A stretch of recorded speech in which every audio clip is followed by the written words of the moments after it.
camera opens with wide shots of an old, decaying hospital on the outskirts of a small town. Vines crawl up the once white walls, and shattered windows reflect the crimson hues of the setting sun. A cold wind howls through the deserted halls, carrying with it the faint sound of whispers. Emily, a young urban explorer in her mid-20s, is standing at the gates, filming herself with a handheld camera. She speaks to her audience, her voice tinged with nervous excitement. This is it, guys. The infamous St. Augustine's Hospital, abandoned for over 50 years. Rumor has it, something evil still lingers inside. Tonight, I'm going in. She tugs her jacket tighter against the chill in the air and walks toward the front doors. The rusty hinges creak loudly as she pushes them open, and she steps inside. The camera pans through the hospital's decayed interior. Dust particles float in the air, illuminated by the last rays of sunlight streaming through cracked windows. The floors are littered with debris, and old medical equipment lies forgotten in corners. Emily continues speaking into her camera. This hospital was shut down in the early 1970s after a series of mysterious deaths occurred in one particular ward, Ward C. People say that patients there didn't just die. They screamed for days before they finally passed. She turns a corner and spots the faded sign pointing toward Ward C. The camera zooms in on the sign, creating an eerie sense of foreboding. Emily continues, her voice dropping to a whisper. They say the doctors tried to cover it up, but the truth couldn't be hidden. The entire staff left the hospital in the dead of night, and no one's been here since. As Emily walks deeper into the hospital, the atmosphere grows colder. The flashlight she's carrying flickers, casting long, dancing shadows on the peeling walls. She reaches an old nurse's station, its surface covered in dusty patient files. Suddenly, the air grows heavy, and the temperature drops dramatically. Emily's breath becomes visible as she exhales. She pans the camera down one of the darkened hallways, her heart pounding in her chest. "Did you feel that?" she whispers, her voice shaking. "It just got really cold in here." In the distance, a faint sound echoes, a soft sobbing, almost like a child crying. Emily's eyes widen and she looks down the hall. "Hello? Is someone there?" The camera captures a fleeting shadow at the end of the hallway, barely visible but unmistakably human in shape. It moves swiftly, disappearing behind a door marked Ward C. Emily hesitates, fear creeping in. She steels herself and moves toward the door. Emily pushes the door to Ward C open. The room inside is a large ward, lined with rusty metal beds, all covered with stained, tattered sheets. The air feels thick, oppressive, as though the walls themselves are closing in. Suddenly, a loud bang echoes through the room as one of the metal bed frames crashes to the ground, seemingly on its own. Emily jumps, her breathing ragged as she whirls around, scanning the room with her flashlight. That wasn't the wind, she mutters to herself, swallowing her rising panic. The camera pans to the far corner of the ward, where a cracked mirror hangs above a sink. As Emily approaches it, the temperature drops even further. Her flashlight flickers again, and for a moment, she sees something in the reflection. A gaunt, pale figure with hollow eyes standing behind her. She screams, turning around, but no one is there. Her breath comes in sharp gasps. "What the hell?"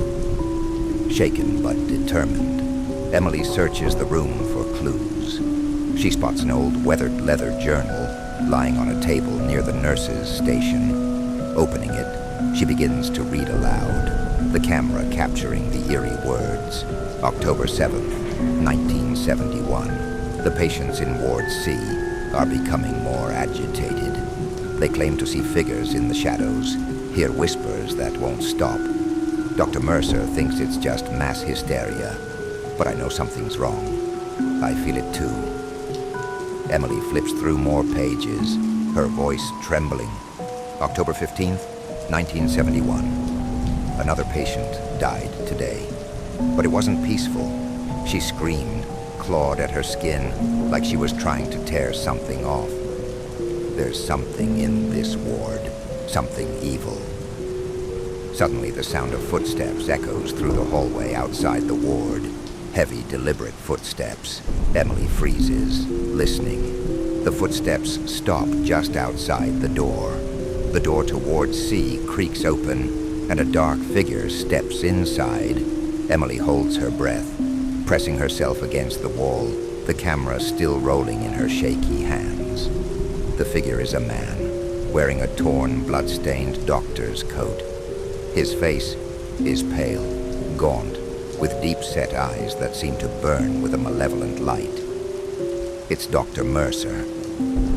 Emily gasps, realizing the figure matches the description from the journal. But Dr. Mercer shouldn't be here. He died with the rest of the staff decades ago. Who are you? Emily stammers. The doctor tilts his head, staring at her with a chilling intensity. Then, without a word, he raises a scalpel in his hand, the blade glinting in the dim light. Emily's flashlight goes out, plunging the room into darkness.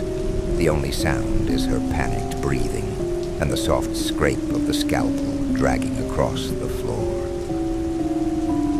In the pitch-black room, Emily fumbles with her flashlight, managing to flick it back on. The beam of light cuts through the darkness, but Dr. Mercer is gone. She turns to the camera, her voice shaking. I have to get out of here. Emily sprints down the hallways, her footsteps echoing through the empty hospital. Behind her, the sounds of doors slamming and distant screams follow her every move. She looks back and sees shadows darting from room to room, figures flickering in and out of existence.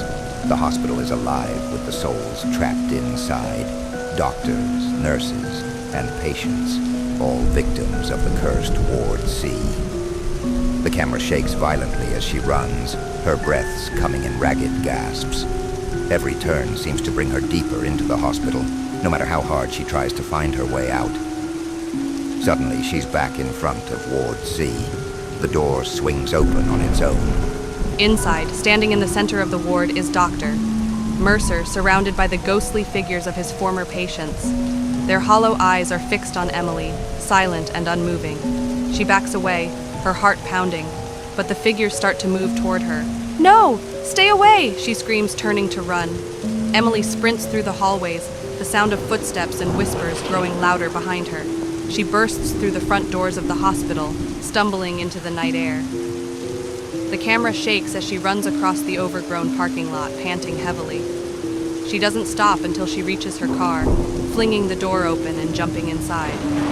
She locks the doors, her hands trembling as she tries to start the engine. The camera pans to the hospital entrance, where Dr. Mercer stands in the doorway, watching her with those cold, dead eyes. He doesn't move, but his presence is suffocating, even from a distance. Emily's engine roars to life, and she speeds away from the hospital, her breathing ragged, her heart racing. She glances at the rearview mirror, and for a split second, she sees Dr. Mercer sitting in the back seat, staring at her through the reflection. Emily screams, swerves the car, but when she looks again, he's gone. The camera cuts to Emily sitting in her apartment a few days later, her face pale and drawn. She speaks into the camera, her voice hollow. I made it out of St. Augustine's, but I don't think I'm really free. I keep seeing him, Dr. Mercer, in my dreams, in reflections. He's always there. I think I brought something back with me. She turns the camera off, leaving the screen black for a few seconds. In the silence, there's a faint whisper. You'll never leave. The screen flickers, and the video ends. Next part, next day. Subscribe.